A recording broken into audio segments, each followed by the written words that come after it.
Okay mga Lods, explain ko po sa inyo yung gera ng Iran versus Israel and the United States. Okay, so ano po ba yung fundamental principle na pinaglalaban ng United States at saka Israel kung bakit nila winawarshock ang Iran, di ba? Well, hindi lang naman yan kuno sa langis, okay? Sabi hindi daw doon. Ang sinasabi na ang justification for war ng nila Donald Trump at saka ni Netanyahu or ng Israel at ng United States is that ayaw nilang maging nuclear power ang Iran or magkaroon sila ng nuclear weapon or kung naaalala nyo nung 9/11 days, weapon for mass destruction. Ayaw nilang magkaroon ng ganon ang Iran. That is why ginagera nila ang Iran. Now, in fairness naman sa Iran, nagkakaroon sila ng diplomatic talks. May mga diplomatic talks kasi sila between United States, Israel, and them. Okay? And napagkasundoan nila na magdi-disarm na sila. In fact, bukod doon, bago pa tong gera na to, a few months ago, nag-uusap na sila. That was back in January. Siguro mas maganda. Pakinggan natin yung isa sa mga spokesperson ng Iran. To start a negotiation and then in the middle of negotiation, attack the other party. Okay, so lagyan pa natin ng extra context yan. Kasi nung November ng 2025, inatake na ng United States ang mga nuclear facilities na gumagawa ng weapon of mass destruction or nuclear weapons ang Iran. So, kinausap pa rin sila ng Iran. Sabi ng Iran, yo, ano ba? Kung mag-usap pa rin tayo. So, nandito, talking stage na naman sila rito. Tuloy natin. They're in the middle of negotiations. Yes. But this time, we made a big progress. Kaso, 2 days ago, on Thursday, we had a very good meeting in Geneva together with Steve Witkoff and Jared Kushner. And we were able to address serious questions related to Iran's nuclear program. And a deal was at our reach. Why they decided to attack us? Perhaps, it was others who dragged the United States for... Okay, so gets nyo? Nasa talking stage na sila eh. Pero ang nakakagulat dyan, bigla na lang pumutok yung gera, quite literally. Now, ang dapat kasing ginagawa ni Trump, kasi meron silang mga allied na, kunyari ang NATO, mga allied countries nila yan eh. Bago nila kasi gerahin muna ang Iran, magkakaroon muna ng council yan. Hindi sila pwedeng mag-act motu proprio or on their own dito sa mga ganitong bagay. Especially Iran is a Soviet country. Gets nyo? Hindi pwedeng sila lang yung magde-decide na maggegera sila. Pero I think, ganun ang United States eh. Well, look at what they did sa Venezuela. 'Di ba? Venezuela, sorry, hindi Valenzuela, hindi yung taga hindi yung nandito sa Pilipinas. Okay. So, nagkakaroon ng talks pero nakakalabuan din. Okay. So, after nyan, yun na nga, sumiklab na yung gera kung saan 2 weeks in na tayo. Okay, so sino ba ang nananalo dito sa gera na to? It depends kung sino yung itatanungin mo. Kunyari, pag tinanong mo kunyari si Professor Jiang, actually nakikinig ako dito sa predictive history. Hanapin nyo na lang sa dito sa YouTube. Very popular siya kasi na-predict niya yung literal na kung ano yung susunod na mangyari sa United States and tong gera na to. Now, why is Iran winning according to many analysts dito? Okay, so pakinggan natin. First of all, these drones are cheap. They're easy to make. They make about 500 a day. Okay, and estimates are about there's 80,000 right now that the Iranians have. Okay, so ang sinasabi niya dyan kasi, ang Iran kasi, hindi nila kinokompronta yung United States and their military power. Halimbawa, may mga missiles sila, pero not as powerful as the United States. Meron silang mga ground troops, pero not as powerful as the United States and the Israel. And of course, yung mga allies ng United States. Meron silang mga tanks, meron silang mga fighter planes and all of this. But they pale in comparison pagdating sa gamit ng United States. Pero ang linabang nila dito is they can produce weapons cheaply. And that's all they need. Kung ilalagay ko yung ginagawa ng ng ng ng Iran in gaming terms, nag-i-spam lang sila ng mga missiles na $500 to produce each. Yata parang ganun yung presyo niya eh. So kada batch ang nagagawa nila is 500 around.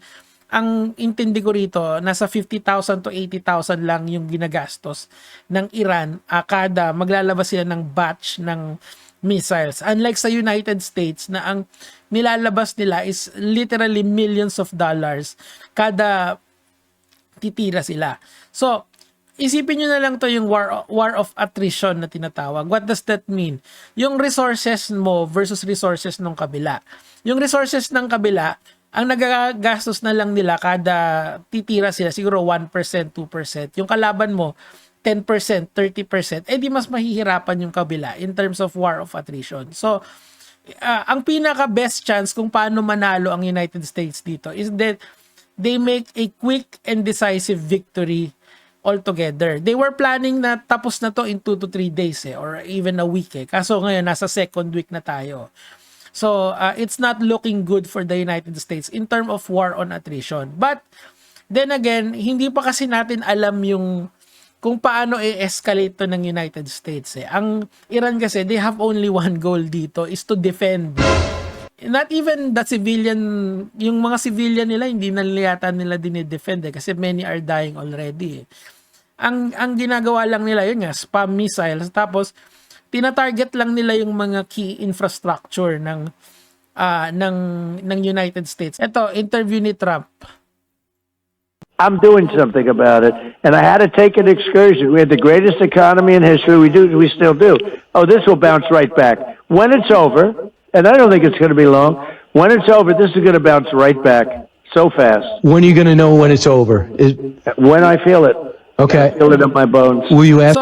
So let me explain dito yung point of view ni Trump kukunin ko lang yung ballpen ko. Napakalupit. So, sinasabi ni Trump dito na nung una, sabi niya, it will be over soon, okay? Tapos binigyan niya ng timeline. I believe week yata yung sinabi niya. Ngayon naman, when I feel it in my bones, diba? So, it seems to me na wala siyang definite time, pero sinabi niya soon. So, when is soon? Soon, diba? And meron din isang, kasi pag nanood kasi kayo ng mga balita sa Amerika, isa to sa mga propaganda na binibigay nila. Sinasabi nila na totoo naman siguro, decimated ang Iran. I believe that is safe to say on a perspective ng normal na civilian doon. Kasi isang keys to victory ni Trump dito is magkaroon ng uprising yung mga tao doon sa sa gobyerno at sila na mag-overthrow from within para hindi na sila magpadala ng boots on the ground. Kaso hindi yun yung nangyayari. Parang nagkakaroon pa ng unity yung bansa versus Israel and Iran. So, yun yung ginagawa nila. Ang keys to victory ngayon ng United States is medyo madami-dami, di ba? Kailangan nila i-overthrow yung government. But the problem is, parang there's a quote na sinabi ni Tywin Lannister na yung Iron Bank is like a temple. Even if you take one stone, another stone will replace it. Parang gano'n na yung gobyerno ngayon ng Iran miski mamatay yung mga high officials nila, may papalit, may backup. And may system na sila of succession, di ba? Parang kung naalala niyo yung dito sa Pilipinas kay VP Sara, yung sinabi niyang gano'n, yung designated survivor. Sa kanila literal na merong gano'n. And ang problema sa United States, hindi nila ma-break yung posture ng Iran kasi madali lang naman talaga yung keys to victory ng Iran, okay? Ang kailangan lang nilang gawin is to defend, okay? Is to defend and attack United States assets around the Middle East. What does that mean? Okay? Sa Pilipinas may mga EDCA sites tayo, di ba? Technically, that is a United States assets in the Philippines. Sa Gulf area, madami din silang EDCA sites. Yun ang inaatake ngayon ng Iran. Okay. Ang problema, madami yan eh. Hindi mo naman madedefend lahat yan. Okay. So, ang daming drones ng Israel. So, ang gagawin nila, atakihin namin yan. We will not tell you kung ano yung unang aatakihin namin. It will just come. What you gonna do, di ba? And isa pa, and gusto kong i-highlight dito naman si Gasman kasi diniscuss niya to sa isang interview niya. Let's go! Ng fuel natin. What are those countries po? So, as of now, para wala talaga galing sa Middle East kasi doon sa Strait of Hormuz, wala talaga makadaan. Okay, so ano ba yung Strait of Hormuz na yan? Now, I believe ang strategy ng Iran is to just defend or put offensive power dyan sa Strait of Hormuz na yan. Kasi dito dumadaan lahat ng ruta ng gasolina papunta sa ibang parte ng mundo. Oil trade happens here in reality. So, or effectively. So, I believe 20% ng galaw ng oil na pinapadala sa ibang bansa happens here. Okay? So, ibig sabihin, kunyari, lahat ng angkat galing dyan. So, ang ngayon, kinokontrol yan ng Iran. Ang Iran kasi I believe talaga hindi na nila didepensahan karamihan ng mga structures nila or even their civilian population. What they're going to do is they took the Strait of Hormuz hostage. Okay, nung isang araw, may dumaan na tanker ng Thailand. Binanatan nila. O may mga iba pa na dadaan dyan. Binanatan na naman nila. So, yung mga IBCM intercontinental ballistic missiles and all of this fancy firepower, nilalagay nila dyan. Anyone na dumaan dyan, tatamaan nila. And hindi na nila kailangan kasing sirain, obliterate yung mga dadaan dyan. Kailangan lang nilang tamaan ng isang beses. Kasi pag tinamaan mo ng isang beses yan, hindi na makagalaw yan, GG na. Ganun lang kadali yung keys to victory nila. To disrupt, yun lang yung kailangan nilang gawin. Disrupt indefinitely. Kasi nga, the United States is going to burn out their economy first before they fall. That is I believe yung mathematics nitong laban na to. And tama si Idol rito, kailangan maghanap ng Pilipinas ng ibang supplier ng gasolina. Ako comes to mind, alam nyo kung ano? China. And yung claim natin sa West Philippine Sea, real talk.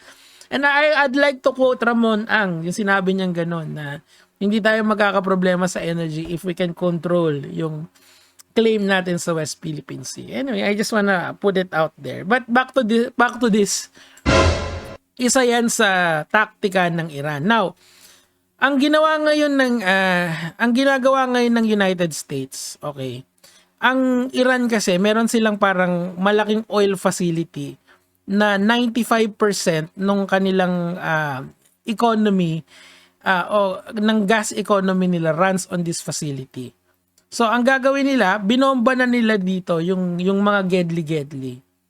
Kumbaga, tinrete na nila, winarning ang shot na nila ang Iran na next na tatamaan namin, etong mga buo na to. Kasi, ang ginawa ng United States, they have already bombed so many oil refining facility ng Iran. At siniro na nila din yung pera ng Iran. Essentially, Mickey Mouse money na yung pera ng Iran relative to the dollars, di ba? So, ganun katindi ang ginagawa ng Amerika at saka ng Israel sa Iran, di ba? So, salamat kay Gasboy dahil na-inspire akong gumawa at i-summarize sa inyo to. Now, of course, this is a brief summary ng gera nila. Kung gusto nyo mag-live tayo tapos magpentuhan tayo dito kasi marami pang laman yung utak ko eh. Alam nyo naman to mga to, limitado lang tong ganitong format, di ba? Kasi nga, this is for the general audience na gusto lang humabol sa mga latest happenings. Hindi sa chika kung di bagkus sa kung ano nangyayari sa mundo natin. So, kung meron pa kayong isa pang trabaho na work from home, kunin nyo na. Please lang po. Yun lang naman po yung sa akin for today, kaya mga lord. Wag choosy, sabi niya nga.